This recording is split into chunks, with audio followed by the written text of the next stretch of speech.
Hello everyone, welcome back, I hope you're well.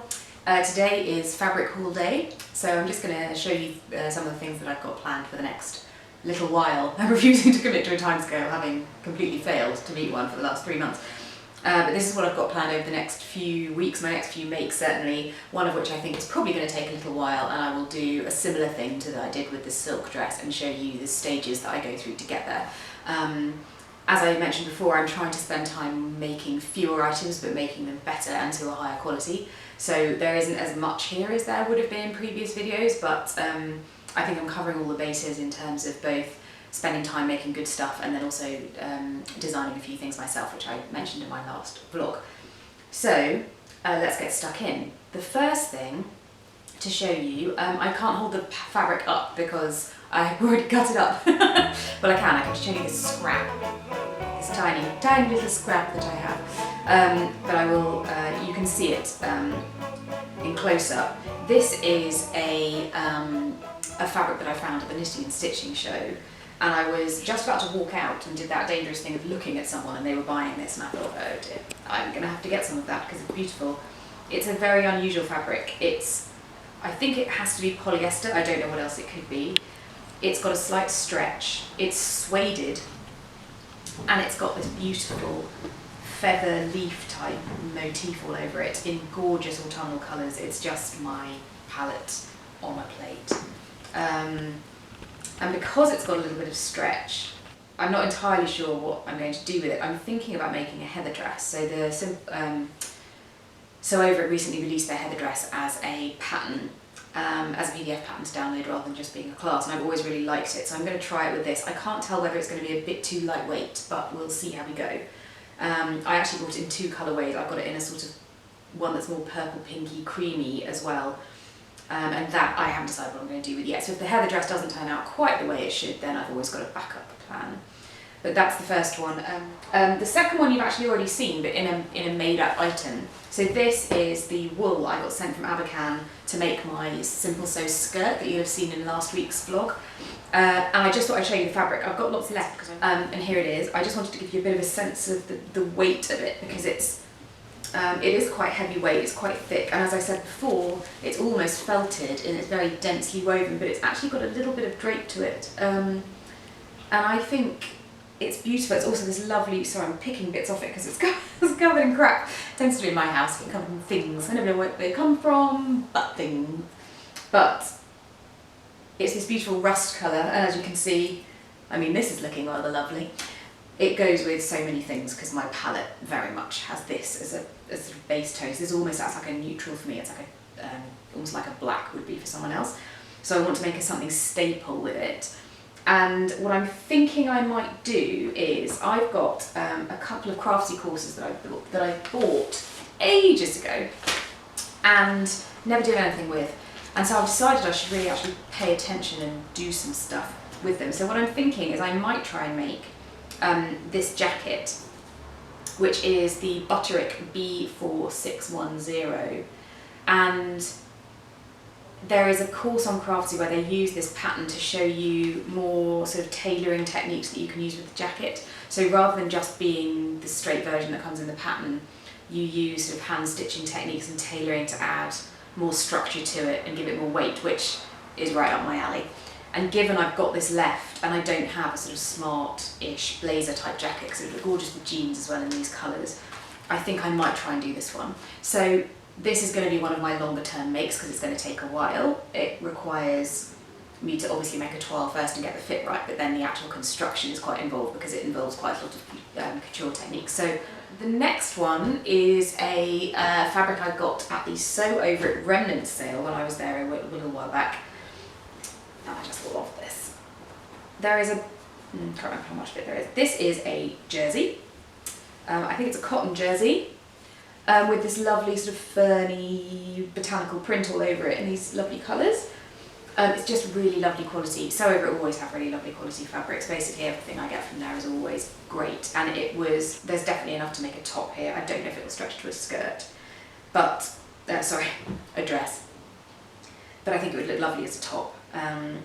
And this is the thing I'm thinking I'm going to draft something for. So one of the things I'd love to draft is a cowl neck top. And I've got my sloper done for wovens. I've not made anything knit yet, so I want to get my sloper set up to do knits, which essentially involves taking all the darts out and reducing the ease right down to almost nothing so that you can make knit garments out of it. And what I think I'm going to do is do a long sleeved cowl neck top with this. So that's going to require, again, quite a bit of drafting because I have to draft my sleeve block, which I've not done yet, and then convert it to knit. So again, we'll see where we go with this one. It might be, again, a slow progress one. I think all the things I'm showing you this month are going to be things I probably give you updates on over the next couple of weeks rather than being quick makes. But that's okay because it's consistent with my plan. So that's the jersey. It's very beautiful. I like it a lot, that one.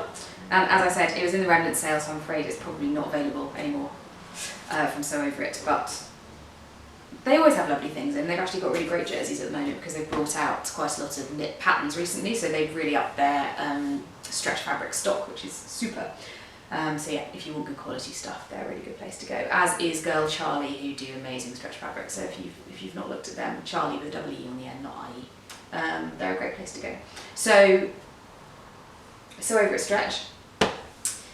And then the last one is the one I'm most excited about. So I was in Devon recently, as you know. I went on holiday with my sister. It was awesome. One of the things I discovered was that I was close to Totnes, and in Totnes is a shop called Stone Fabrics, which if you haven't looked them up online, you should. I've been slightly stalking them for a while because their fabrics are beautiful and they do really good quality stuff. They are more expensive than most of the others, but she specialises in really high quality dressmaking fabric. And I obviously had to go. I was only about 20 miles away, so it was definitely worth the trip. My poor sister, bless her, thanks Hannah, came with me, gave me advice. We spent hours trying to pick a fabric. Because I knew I wanted to make a coat. I wanted to make a winter coat. I've got all these beautiful clothes and then I chuck a tatty old jacket over the top in the winter. Or I've got one of those kind of more alpine, padded, goose down kind of jackets that I bought when I was in Beijing because it was minus 15 degrees. And it's brilliant and it's warm as anything, but it just doesn't look very smart. So what I want is a nice, warm, really smart coat that I can wear for work and doesn't ruin my outfits. So I also have a craftsy course for this one. I'm clearly working through my backlog, can you tell? And that is using this pattern, which is the Vogue V9040 coat pattern. The one they make in the class is View A, which is this one here, which has a Peter Pan collar. It's a really interesting design. It's a princess seam coat, which is great for me because I really like princess seams. Fitting and tailoring definitely works for my figure more than a loose or like a trapeze coat or a swing coat or anything like that. I definitely wanted something that was a bit more fitted. And it's got a kind of corner pocket detail on it which comes out of the princess seam. And again, it's actually taught, the craftsy course is taught by the same lady who teaches the jacket course. Her name's Stephanie and I temporarily forget her surname. And she shows you how to do this and put the coat together really beautifully so it turns out really well. And given that it's a coat and therefore the fabric I'm about to show you was quite expensive, I want to make sure I do it properly. The only thing I might do is actually do a different collar on it. Because it's got a very high neckline and it does that right down the front, quite often that looks a bit strange if you've got a but on me it always looks a bit odd. I feel like it's a bit too military. I look like I'm slightly being suffocated by my own coat if I go really high necked. So what I think I might do is actually put the collar of View D onto the shorter coat length. I don't want something that's this kind of mid-calf length, I know it's going to look funny. So what I'm going to do is do this but add the collar from View D, which has this more V-neck shape and this interesting kind of wrap over detail, which I think is really nice. So I'm going to try that. I'm obviously going to toile it first, so I'll see whether those two will kind of mash together okay. They should, I can't see any reason why they wouldn't. And it's also got it doesn't have buttons down the front, so it doesn't have that kind of bulk, which I think will work better. So yeah, so that's Vogue V9040, and the class is still available on Crafty as far as I know. So I'm going to work my way through that one too. So the fabric for that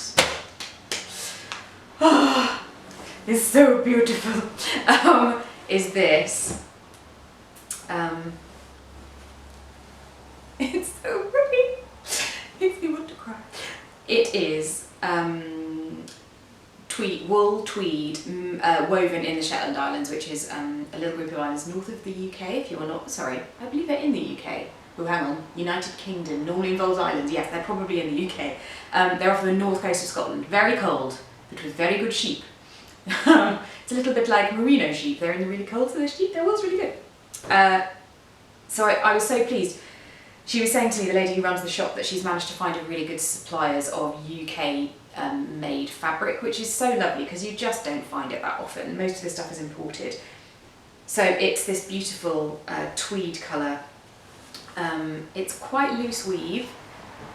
You can probably see the light through it just. And it's a tweed mix.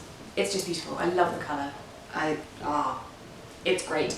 So given that I'm going to make a proper coat with proper fabric, I thought I should get proper lining. And again, I got this when I was at Stone Fabrics. They do a beautiful selection of linings, unusual fabrics, not all acetate. This one is viscose, or a viscose mix, I think, and it's lovely.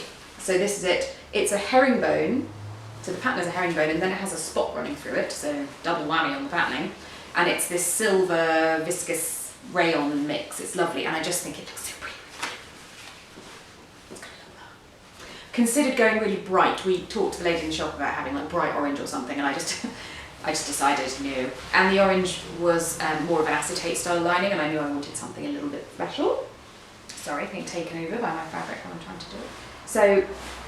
So that's the lining. I'm also going to interline it, so I think I'm going to interline it with cotton flannel because I want it really cosy and warm. And again, I'll probably go back to Stone Fabrics to get that because they've got a really great selection of linings and interlines and more of those kind of technical fabrics. Not that cotton flannel is particularly technical. Yeah, so that's the plan for the next few weeks and months. I'm hoping to make some good progress before Christmas. I will give you updates as I go as to how I'm getting on with everything, and I will show you the results as soon as they're done. So yeah, a few longer term projects and a couple of pattern drafty ones, well, one pattern drafty one. So I'm excited. I think it's going to be really good. I'm looking forward to getting stuck into these. I have to make toiles for all of them first though, which is a necessary evil, because particularly with the big four I find that often the fit isn't great, so I will make sure that I fix that before I cut into my beautiful fabric. Anyway, that's it from me for this week. I hope you're well. Enjoy the rest of your weeks, and I will see you again soon.